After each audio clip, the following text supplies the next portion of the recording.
Hey guys, welcome back to the Far From Healed podcast, where we chop it up about trauma. Disclaimer: this episode is going to be very raw and very real.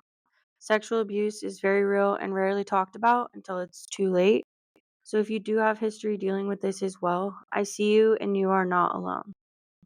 Reach out to me or to anyone you feel comfortable talking to. And parents, make safe places so your kids can come to you and not be alone while struggling. All right, let's dive in. Growing up, I went to a private school, a churchy private school at that. God was supposed to be all over that school. But somehow a lot of the kids that left that school went on to live not so healthy lives. None, of course, there are, of course, healthy people that came from that school as well. But this is a trauma podcast, so the direction isn't going in the direction of doctors and pilots of that school. My parents always worked. Always. That's what you do to provide a life for your kids, right? And so because they worked so much, I was in the after school program, I was in the morning program, and I was in the summer programs, all which was ran by the same guy. And for the purposes of his family now, I'll be leaving his name out. Uh, the strangest part about what happened is how quickly it slipped into my life. How it came on so strong, twisted everything I understood about myself, and then left me holding pieces I had no idea how to arrange anymore. It didn't start with anything that would raise alarms in a child's mind. It's It's one who already feel sorry. Let me start over. The strangest part about what happened is how quickly it slipped into my life. How it came on so strong, twisted everything I understood about myself, and then left me holding pieces I had no idea how to arrange. It didn't start with anything that would raise alarms in a child's mind. It started with what felt like harmless flattery. And what girl, especially one who already feels lost and unseen, doesn't respond to someone finally paying attention to her? Compliments, little winks, small moments that made me feel noticed in a world where I felt misunderstood. And that's how these things work, soft beginnings that slide into something darker. The glances from across the room turned into attempts to hold my hand while talking to me. A hand brushed my shoulder as I sat at a desk. Subtle touches, just subtle enough to confuse a girl at my age. Do I like this? Am I supposed to like this? For a while, I didn't know the answer, but deep down, I did know. I didn't like it. None of it. My body knew long before my mind did, and I just started floating away inside of myself, disassociating without even knowing what that was. But the real trauma didn't show its face until the bus rides.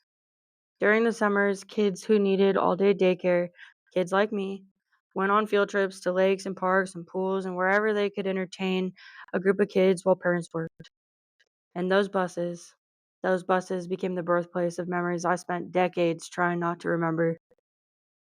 Maybe that's why I still hate buses, and maybe it explains why something similar happened to me in high school and I didn't even surprise me. I had already learned to accept it. The moment that pushed everything over the edge is when he came and sat down beside me and tried to slide his hand under my shirt. When he reached for my leg and when his hand moved towards my waistband of my pants, I remember freezing. Absolute full body panic. A kind of shock that locked every muscle in place. My mind went silent and then exploded and then went silent again. I didn't move, I didn't speak, and I just waited for it to end. And then the moment the bus stopped, I ran. I ran for my life. At that time, my family was drowning in its own crisis. My mom had cancer, and my entire world was already tilted off its axis, if you can imagine. I didn't even know how to understand the fear of losing her, so how the hell was I supposed to understand this?